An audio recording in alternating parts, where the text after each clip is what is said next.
Et je pense qu'effectivement, il y a un déficit d'éducation qui est lié à l'amalgame, mais c'est très nord-américain.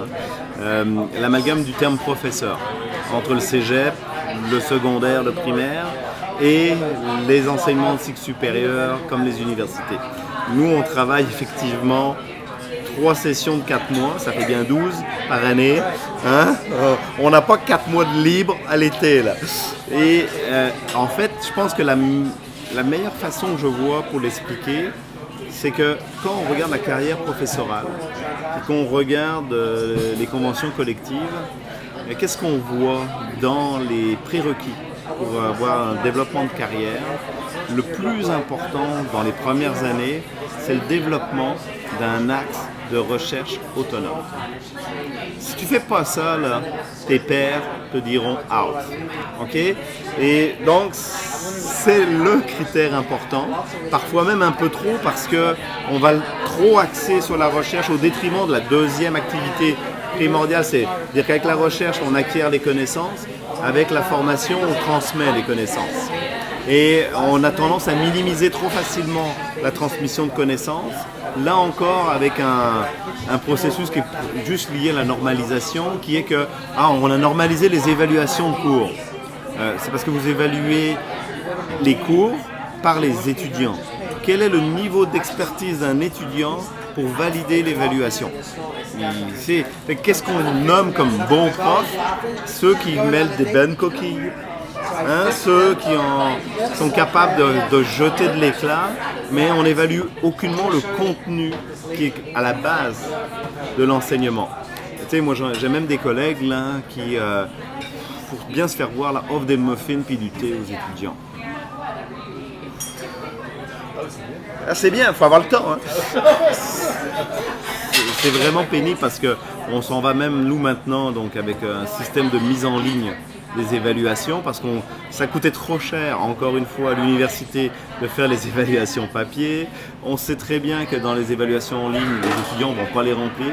Aucune participation, ça, les études. Toutes les études l'ont démontré, mais on s'en va là pareil.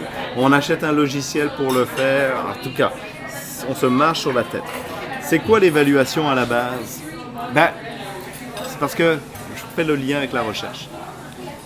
Quand on fait une demande de fonds pour une recherche indépendante, on soumet notre proposition à un organisme subventionnaire. L'organisme se tourne vers les pairs pour évaluer la qualité du programme. C'est les pairs qui décident si ton projet il ressemble à quelque chose ou c'est complètement farfelu.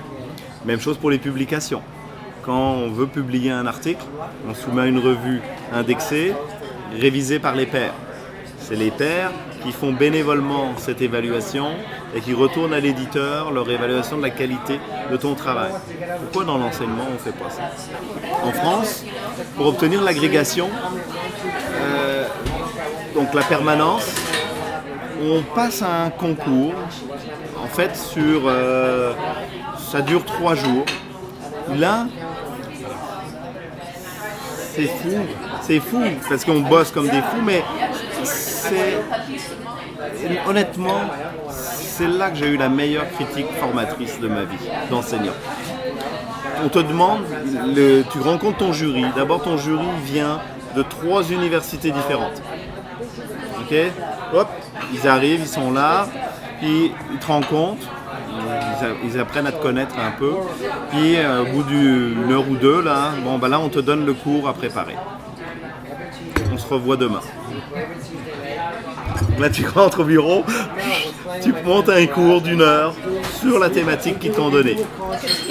Et à la fin, quand tu as donné ton cours le lendemain, tu es sûr que tu es stressé, tu n'es probablement pas en condition optimale. Mais merci, on va vous dire qu'est-ce qu'on a aimé. Là, il te sort. Merci, on va vous dire ce qu'on n'a pas aimé. Waouh! Qui s'est dit sans désir de planter la personne. C'est basé sur des pairs, des gens, la plupart du temps, qui étaient plus vieux que toi, qui avaient déjà de l'expérience, et qui te parlent franchement pour t'aider dans ta carrière. Et ça, là, j'ai trouvé, honnêtement, j'ai jamais une notation d'étudiant me donnera le feedback que j'ai eu avec ça. Moi, Fait que, encore une fois, on en revient toujours à la même chose. Ouais, ça serait pas simple. Je suis d'accord. Mais il y a une solution possible. Il faudrait décider de l'appliquer.